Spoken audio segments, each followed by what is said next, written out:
A military strike on Syria, Facebook before Congress, and Paul Ryan. I'm Heather Godwin, and this is The Square Circle.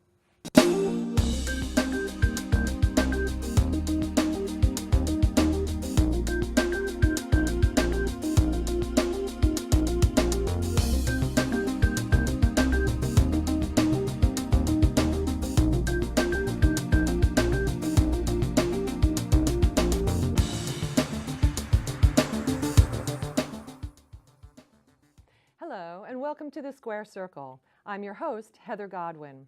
Joining us today are Zaid Jilani of The Intercept, Murti of Young Voices, and journalist and editor Rudy Takala. Welcome, everyone. Nice to have you here. This week, President Trump indicated that he's strongly considering military action against Syria in response to the regime's alleged chemical attack last week. Here's CBS News coverage. Following that suspected chemical attack, which activists say killed at least 40 people and left victims struggling to breathe, Syria has invited the Independent Organization for the Prohibition of Chemical Weapons to investigate. It's not clear whether a visit from chemical weapons experts may delay any military strike on Syria. Syria and its ally Russia have denied the chemical attack took place. Russia sent its own military investigators to the scene who claim to have found no traces of chemical weapons. So, Zaid Jilani with The Intercept, I'll start with you. Are we tweeting our way to Armageddon? Well, we would hope not, because that's not really the way it's supposed to work. Now, recall that when the U.S. president engages in war, there's sort of a long-standing doctrine that I think has been, unfortunately, flexed, sort of bent in the past few years, where they have to come to Congress and seek authorization. And furthermore, when it's not a direct act of self-defense, they have to respect international law as well, which would mean going to the UN Security Council. If President Trump, sort of randomly launches a strike against the Syrian government without consulting Congress, without getting approval from Congress, without going to the UN Security Council, then he's acting against core constitutional and legal principles. And I think that's against a lot of what maybe he had in the past criticized other presidents doing. Yeah, I think you're absolutely right. Of course, we can go beyond the fact that this would be an illegal action. I think it's also just a very badly planned one. There's absolutely no reason that we should be going back to bomb Syria again. Let's not forget that President Trump did that already about a year ago. Yes, of course, Bashar al-Assad is very much, he's a monster. He's a monster, but bombing the Syrian people won't help. That's not the solution. What we need to do is pull out, for one. We need to pull out our troops, and we need to help figure out ways that we can help the Syrian people here in the United States. And part of that would be allowing more refugees and perhaps allowing private refugee sponsorship. Rudy Takala, what's your opinion? I think those are valid points, but I think we should question the likelihood that the President Trump would even take this action. He got into office with a very anti-interventionist approach, perhaps the most so of any recent president. And he's had some conflicting rhetoric on the issue in recent days.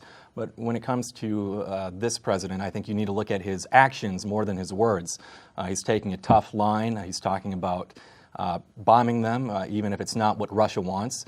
And it portrays him as a strong leader who's at odds with the dictators and with Russia. But and that's where he wants to come from. But will he actually take that action, I think, is another question. And I think Rudy brings up an important point, too.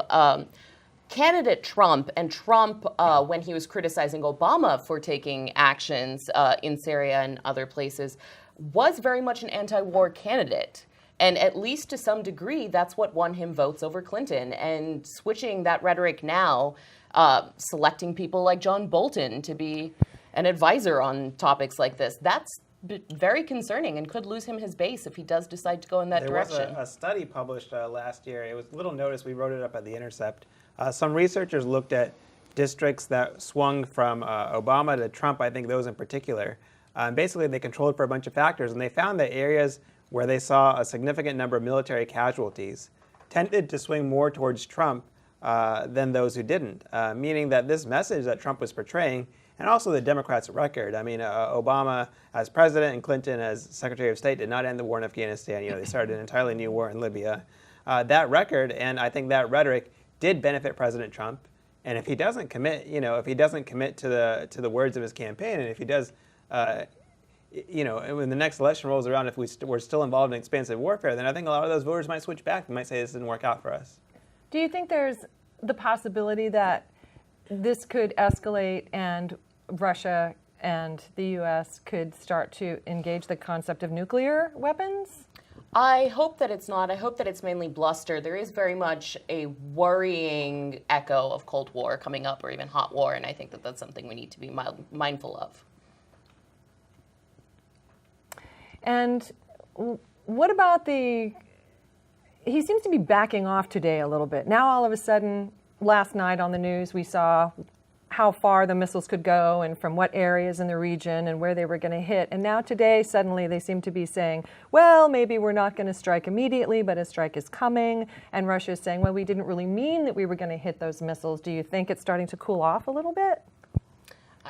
My best hope is that we've gotten to the point where world leaders are starting to realize that this kind of big bluster that might sound good on camera, that might make them seem like big, tough leaders, is putting the world in a very dangerous position. The last thing we need is nuclear war. And even on a smaller level, these kinds of Cold Wars or even just active engagement in the Middle East, it causes more problems than it fixes. If we go to war in Syria, it's not going to stop the situation in Syria. It's going to make the situation much worse, and it's going to radicalize a lot more people than are radicalized right now.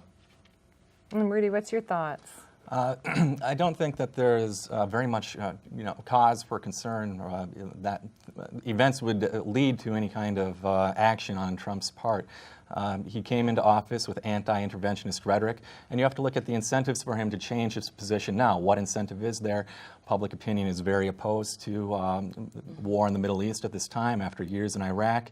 And Syria would be a much worse conflict than Iraq ever was. Saddam Hussein really had no friends in the region. When you look at Syria, on the other hand, from the Shia of Iran to Russia, they have a lot of allies in the region. It's an entirely different situation, and thus I don't think that Trump would ever come near it.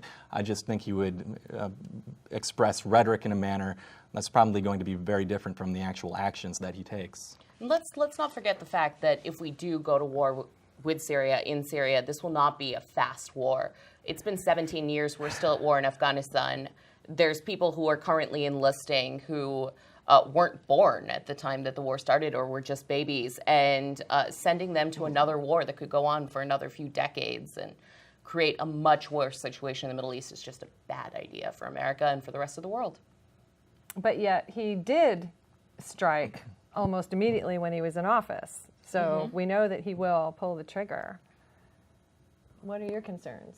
Well, I'm not, I think sometimes Americans get antsy about this kind of thing and think, well, it'll happen to us. But I don't see it escalating into a level where we'd have a nuclear conflict or anything. But probably what would happen is similar to what happened maybe in Afghanistan in the 80s, is where, okay, America comes in on one side very harshly. Russians will respond to that. They'll start bombing the rebel-held areas even stronger, and sort of both sides will escalate their own force. And probably most of the people who will perish and suffer from that are people in Syria. So I think that would be the most likely outcome if this were to happen. I don't think we'd see anything escalation to an actual U.S.-Russia all-out war, but it would certainly cost us a lot of blood, and also also we do have some of our servicemen over there, so they would certainly suffer. Okay. We'd like to remind our viewers that you can submit your questions to our guests through our website, www.publicsquare.net, or via Facebook or Twitter, and we'll answer as many as we can live on air toward the end of the show. Also this week, Facebook CEO Mark Zuckerberg went before Congress to explain his company's role in the recent Cambridge Analytica scandal. So, Kat Murti, they talked a lot about regulation. Do you think that regulation is the right fix for this? No, it's a terrible idea, and it's a terrible idea for a couple different reasons.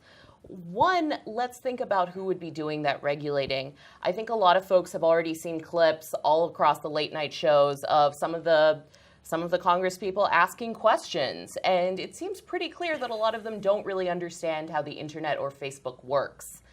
When they're creating laws around this, you're actually talking about the internet being shrunk, about a lot of the progress that we've seen around the internet we're going to lose it if we regulate. But much more importantly, it's not actually a blow against Facebook. Facebook is here, Facebook is cooperating, and Facebook will be helping write these regulations. And what this means is that Facebook, which is currently at a low point for its business, really, tons of people are signing off of Facebook. They're closing their accounts. They're worried about their privacy. And if Facebook is writing these regulations, they're essentially cementing themselves. We're talking about regulatory capture. It's a bad idea for the internet, and it won't fix the problem. Rudy Takala, what's your opinion? You know, what's striking to me about all of this is that it was really no surprise that Facebook and its partners were harvesting data for all of these years. I remember in 2012, there were reports about changing Instagram's policy to sell users' pictures for marketing purposes. After an uproar, Facebook reversed that policy. And for the last couple of years, we've heard reports that Facebook has been listening to users through the microphone on their phones. Mark Zuckerberg denied that in the hearing the other day. And actually, the wording he used was a little bit vague. Responding to Senator Gary Peters, he said, "To be clear, we do allow people to take videos on their devices and share those, and videos have audio, so we do, while you're taking a video, record that and use that to make the service better by making sure the videos have audio." Does that make a lot of sense? Maybe not to a lot of people. It's still not clear to me. That was not a straight denial that Facebook does harvest audio from cellular devices. And we've known this for many years. It wasn't an issue 6 years ago when we had a lot of reports about politicians, including President Obama, using Facebook data to target voters. It's only become an issue this year, perhaps largely because Trump was elected. And that could be a good thing, but I think we're far from having all of the answers about exactly what's been happening. I also want to bring that back, the privacy issue, to the government. Let's not forget 2013 and everything that we heard about the NSA tapping all of our files. Do you really want to put those people in charge of protecting your privacy? Zaid, what's your opinion? Well, I think that was a really legitimate point. That I do think that part of the reason this is happening is basically because Democrats were angry that Trump got elected, and so they're trying to blame Facebook when really Trump just did some smart Facebook targeting. Obama had done very smart Facebook targeting. Actually, Bernie Sanders did very smart Facebook targeting, and actually Hillary's was kind of very poor, I think, when people assessed it. And that just shouldn't necessarily be anything illegal about that. Campaigns all over the world use Facebook for that purpose. However, I do think in sort of the larger context of, I remember at one point Mark Zuckerberg said something to the committee. He was like, "Well, you can just leave Facebook if you want to." We have to remember Facebook has like 2 billion users or something right now. It may be reaching a point, especially when it gobbles up other companies. Like a lot of the other social services you use or social app services you use are owned by Facebook now. Is that there actually may be a case for antitrust at some point, just to make sure that we have a competitive marketplace. Because I think a lot of people maybe would like to go to a sort of a social user website that harvests less of your data, but it's kind of hard when one has so much market power that prevents other competitors from coming in. So I think from that vantage point, there may be some regulatory good to be had.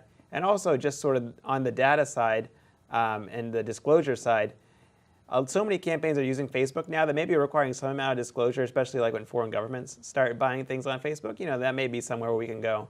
I don't think most people are going to call for the government to take over Facebook and to operate it or to regulate all its data or its privacy. I think most people would think that was a bad idea.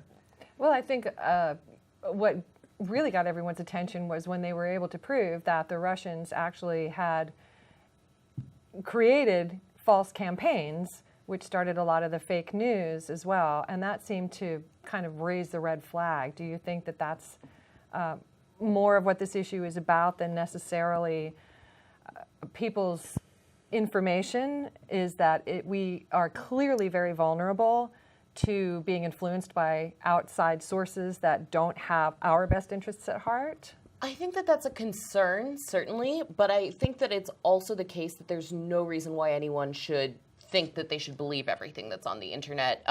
Yes, that's true. The Russians were able to do this. Lots of people have been able to do this. I think it's quite clear that fake news has been a problem across the board. On the other hand, a lot of the controls to attempt to alleviate fake news, we've run into problems of, for instance, certain ideological views being silenced. Certain types of news being silenced. We have publishers who are very upset because they're no longer able to get their stories across. So we really have to balance that, especially if you think about how ideas are shared on the internet. We don't want to create an internet where we have a few people who get to decide who sees which thoughts. And Rudy, what's your thought? I think the really interesting thing about the Russian influence issue is that Zuckerberg also said during the hearing that all of the information about Russian interference on the platform, that they're working with federal authorities to disclose that, from which we can extrapolate that we have not heard everything that took place in terms of foreign influence. So we have no idea how much is left to come, and I think that will be very interesting to find out. All right. And Paul Ryan announced that he's retiring from Congress at the end of his term. Here's part of his announcement. You all know that I did not seek this job. I took it reluctantly, but I have given this job everything that I have. If I am here for one more term, my kids will only have ever known me as a weekend dad. I just can't let that happen. So, Rudy Takala, what does this mean for the Republican Party? Well, as Tip O'Neill once said, all politics is local. In the same vein, it's also personal. I think a lot of it can be chalked up to Paul Ryan does not like his boss. He's more cool and calculated. His boss is more bold and declarative. Paul Ryan is more nuanced and about policy. Donald Trump likes the political side of things, and he likes getting into the fight. And there's a place for both of those. But Donald Trump's style was better for winning elections more recently, which is why he's in the captain's seat and Paul Ryan has been rowing the boat. So I think you have that aspect. In terms of what it means for the midterm elections, I don't think you can read too much into it. Republicans are more likely than not going to pick up something between 3 and 6 Senate seats. Democrats have a chance of swinging the House. To do that, the last time I checked, they need 24 seats. And do you know the last Republican president who lost that many in their first midterm? It was Ronald Reagan. But he lost 28 House seats in 1982. But there were 2 key differences between 1982 and 2018. One is the approval rating. Donald Trump has a 50% approval rating today, according to Rasmussen. Ronald Reagan had 42%. The other difference is the economy. In 1982, the unemployment rate was 9.1%. Today, it is 4%. There's a much stronger economy. Donald Trump is much more popular than Ronald Reagan was in 1982. Those things could change, but one way or another, Democrats have to pick up 24 seats in the House in order to take control. And I don't think Paul Ryan's retirement does a lot to affect that. But I think we need to look at it in the larger scape. Paul Ryan is, I believe, the 40th Republican who will be retiring at the end of his term. And 30, are you sure? 39th? All right, sure, I'll take your number on that. That's still a lot, and it's significantly more than the Democrats. And I think it's indicative of a big switch in the Republican Party. We're seeing a Republican Party now that's pro-tariffs, that's anti-free trade, that just now has said that they're not even accepting a lot of the spending cuts that the Trump administration wanted to push through. You have to remember, when Paul Ryan was really the darling of the Republican Party, he was the darling because he was pushing fiscal responsibility. That's not the Republican Party we have now. This is a much more nationalistic, populistic Republican Party, and I think that you're seeing a lot of people of that old school leaving, and I think that that's who's going to take their place if it's not a Democrat. So perhaps the Tea Party concept is now starting to diminish because he was the Tea Party.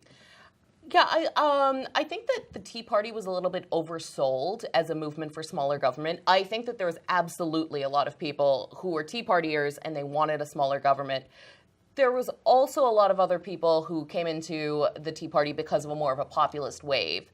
And I think that we're seeing more of that sticking it out and kind of growing at this point, and less of the folks who really want to get government out of your homes and businesses. And fiscal restraint. Zed, what's your opinion? Well, it's obvious that I think, Paul Ryan, I believe, right, when the Trump administration started, he gave a quote or something to the media saying, we've been waiting to do this since I was in college, or something, referring to entitlement reforms and referring to, block granting Medicaid and things like that. Flash forward, almost a year and a half, and none of that has happened. And none of that even seems on the agenda. So in a sense, if you can imagine Paul Ryan as sort of an ideologue for a certain type of ideology, he's not being able to pursue that. So he, maybe from his vantage point, he might as well quit. He's been there long enough. And it may very well be a sign that we'll see a future shift in the Republican Party. And I think along a similar line of reasoning, he is currently Speaker. He's not going to be, after the midterms, most likely, if there is the Democratic wave that people are expecting to see. So in essence, he's leaving before he gets a demotion. So Rudy, do you think that this is a sign as a change in the Republican platform? I think that remains to be seen. We are seeing a realignment in politics. They say realignments of this nature happen once every 30 or so years. We are seeing a transition from working class states that have been Democratic since 1988, for example, in Pennsylvania, or even my state of Minnesota has voted for a Democratic president every year since 1972. Donald Trump came within a few thousand votes of winning it this year. So I think you could see a lot of states in the Midwest and the Rust Belt shift to realign with Republicans. And you might see some coastal states that have been Republican, such as New Hampshire, be more favorable to Democrats. And how that affects policy for the Republican Party, I think, remains to be seen. All right. Now let's take some questions from our viewers. Nicole Fowler. Thank you, Nicole. If we say that chemical weapons attacks will not be tolerated, then what should we do if they occur, or should we tolerate them? Who wants to take that question?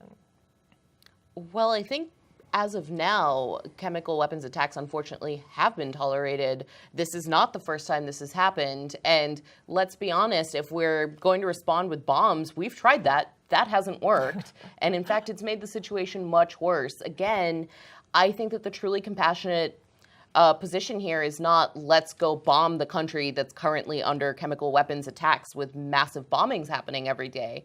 I think it's, okay, how can we pull out of the Middle East, which is very much a quagmire, at least in part because of American involvement there? And secondly, how can we help those people who are trying to escape this situation?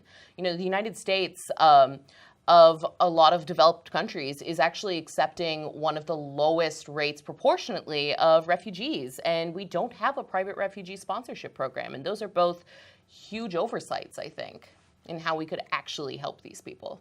Zed, what's your opinion? Well, I think she made a lot of good points in the respect that, we say, are we going to tolerate chemical weapons or are we not going to tolerate them? Well, are we tolerating world hunger? Because every day thousands of people die from malnourishment. Are we tolerating this or that? I think we need to focus on problems that we know how to solve. And one of those problems is that the United States is taking very few refugees relative to, let's say, the European Union, relative to Lebanon, Turkey, or Jordan. We know that people who come through a refugee program tend to be extremely hardworking. We had over 100,000 Bosnians come to the United States in the 1990s. They started small businesses. They were great workers. They have great family values. And because they are given that chance that so few people are given, that's why they love and they appreciate this country. And that's also how we project our values to the rest of the world. So that's certainly something we can look at, rather than pretending, we can't stop, a number of murders in 5 neighborhoods in Chicago, to where there's more murders in Chicago than the entire country of England. But we're going to stop the Syrian civil war. We have to be somewhat realistic about our ambitions in the world. Rudy, do you have a response? I forget what the number of refugees is in the nation of Turkey alone. I think it's 600,000, though. So that's quite a significant problem that the U.S. will not solve by itself. I'm glad I don't have to make any decisions on that matter. All I can do is recognize the reality. which is that Americans don't have a lot of appetite for foreign intervention right now. We'll have to see where things go. Advisors close to the president are pushing for more intervention. And Donald Trump, one of those prominently was Rex Tillerson in January, gave a speech pushing for more involvement in Syria and saying we were going to ramp up activity there. 2 months later, he was fired. And you've seen that with others as well, H.R. McMaster. So, Trump is very much at odds with his advisors on this issue, probably in part because of American sentiment. Okay, and our next question from Tommy Flowers. How is the Cambridge Analytica situation different from what the Obama campaigns did in 2008 and 2012? And I know, Kat, you touched on that a bit. Yeah, certainly. I think that it's similar in that we've this kind of using data to target individuals for campaigns is not new. It's something that was praised highly in 2012. What's a little bit different about this situation is, of course, that Cambridge Analytica violated Facebook's TOS. Facebook followed up, told them, hey, you need to stop, you can't do this. And to their knowledge, as far as we know, they had stopped until they found out later. One of the things that I found interesting about Zuckerberg's testimony was that he revealed that he too had his data scraped by Cambridge Analytica against Facebook's TOS. Rudy, do you have a response? All I can say is that I'm glad I got off of Facebook years ago because I was worried about this kind of thing happening. One of the pioneers. And I really don't understand. I think a lot of Zuckerberg's answers didn't make sense to me. For instance, Adam Kinzinger brought up a problem that he's had, that I've also had, of our profile photos being stolen and used by scammers on unwitting people. And Zuckerberg said the solution was more AI. But when it's happened to me, I've reported these profiles, and Facebook is very courteous about sending me a reply that says that they don't care. So they looked at it and they let it stay up. So if that's their policy, I don't know how AI is going to fix it, and I don't think he was completely forthcoming. Oh, Zaid? Well, I think part of what we need to consider too is that we're not Facebook's customers. The people who are using this data, the advertisers, those are Facebook's customers. They're not going to be responsive to the user base. They're going to be responsive to their customers, and that's something to think about too. And Zaid, what's your point of view? Well, I think the major point is that Cambridge Analytica actually violated some of Facebook's policies. They got more data than they were really supposed to allowed to get. And also, Facebook didn't really alert anyone about this until basically it was kind of leaked by a whistleblower, which I think is where a lot of the outrage is coming from. And then beyond that, I think people are also going into the larger, hey, what is Facebook doing with all of our data? And you have to realize they make money basically by selling information about you. It's their business model. So it almost comes with the territory at this point. All right, and now it's time for the most underreported story of the week. So who would like to start? I've got a great one. So most folks probably know that Tuesday was Equal Pay Day here in the United States. It's a day that supposedly marks the difference between how much the average American woman makes versus how much the American man makes. It's the first day that that a woman has made as much as a man. But what you don't hear is a couple of really interesting statistics that I think sort of deepen the picture. Number one was reported by Vanessa Calder-Brown over at the Cato Institute earlier this week. When you actually compare individuals who are working within the same job, within the same role, that gap changes from an 18% gap to a 5% gap.